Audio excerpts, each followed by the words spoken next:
சேந்தனை கந்தனை செங்கோட்டு விற்பனை செஞ்சுடர் வேல் வேந்தனை செந்தமிழ் நூல் விரித்தோனை விலங்குவள்ளி காந்தனை கந்தக்கடம்பனை கார்மையில் வாகனனை சாந்துணை போதும் மறவாதவர்க்கு ஒரு தாழ்வில்லையே. ஜோதிட நண்பர்களுக்கும் ஜோதிட சகோதர சகோதரிகளுக்கும் அடியனுடைய அன்பார்ந்த வணக்கத்தை தெரிவித்துக் கொள்கிறேன். பொதுவாக நிறைய பேர் ஆன்மீகத்தில் நாட்டமாகவும் இருப்பாங்க. அதே மாதிரி பக்தி செலுத்தக்கூடிய விஷயங்கள் அப்படின்னு பார்த்தீங்கன்னா ஒவ்வொருத்தருக்கும் ஒவ்வொரு விதமான வேறுபாடுகள் உண்டு.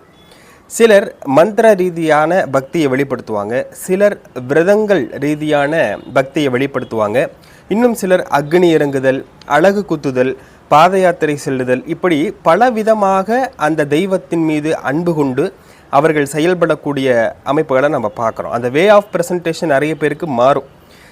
வீட்டில் இருந்தபடி முருகான்னு சொல்லி இருக்கிறவங்களும் இருக்காங்க, வேல் குத்தி அக்னியில் இறங்கக்கூடிய பக்தர்களும் இருக்காங்க.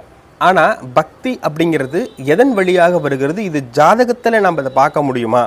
ஜோதிட ரீதியாக ஜாதகங்களில் எது மாதிரி வலுக்கள் இருந்தால் எப்படி அவர்கள் ஆண்டவனை பிரார்த்தனை பண்ணுவாங்க அப்படிங்கிறத தான் இந்த பதிவில் பார்க்க போகிறோம்.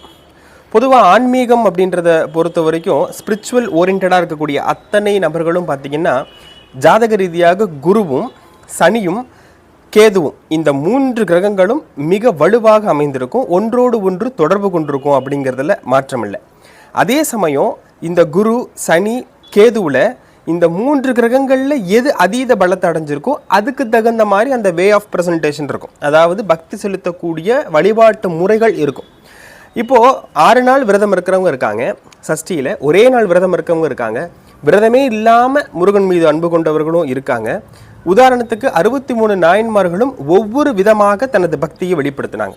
அடியார்களை துணியை துவச்சு போட்டே ஒருத்தர் சிவபெருமானுடைய காட்சியை கண்டார், முக்தி அடைஞ்சார். அதுவும் இல்லாமல் ஸ்ரத்தையாக தன்னுடைய ரொட்டீன் ஒர்க்கு, ஒருத்தருக்கு தினமும் சிவனடியாருக்கு உணவளிக்கணுங்கிற பேர்லேயே ஒருத்தர் இந்த மாதிரியான ஒரு விஷயங்களை செஞ்சார். இன்னும் சிலர் இசையால் சிவபெருமானை கவர்ந்தாங்க அப்படின்னு சொல்ல முடியும். அப்போது இது எல்லாம் பார்த்தீங்கன்னா அந்த வே ஆஃப் ப்ரெசன்டேஷன். குறிப்பாக குரு வலுத்திருந்தா சாந்த ரீதியான அமைதியில் அறவழியில் இறைவனை அடையக்கூடியவர்களாக இருப்பாங்க.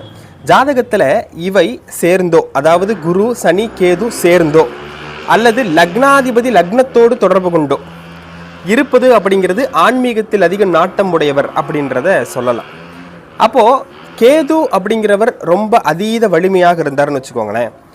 அது ஞான மார்க்கம், இந்த பற்றற்ற நிலைன்னு சொல்லுவோம். ஞானிகள் மாதிரி ருத்ராட்சத்தை அதிகமாக தரித்து கொண்டு கிரிவலம் போயிட்டு ரொம்ப பிக்ஷை எடுத்து தன்னுடைய வாழ்க்கையை பார்க்கக்கூடிய அப்படி ஒரு அந்த அடிநாதத்தை தொடக்கூடிய அளவிற்கு ஒரு எக்ஸ்ட்ரீம் ஞானத்தின் வழியாக இறைவனை அடைவாங்க. இந்த குரு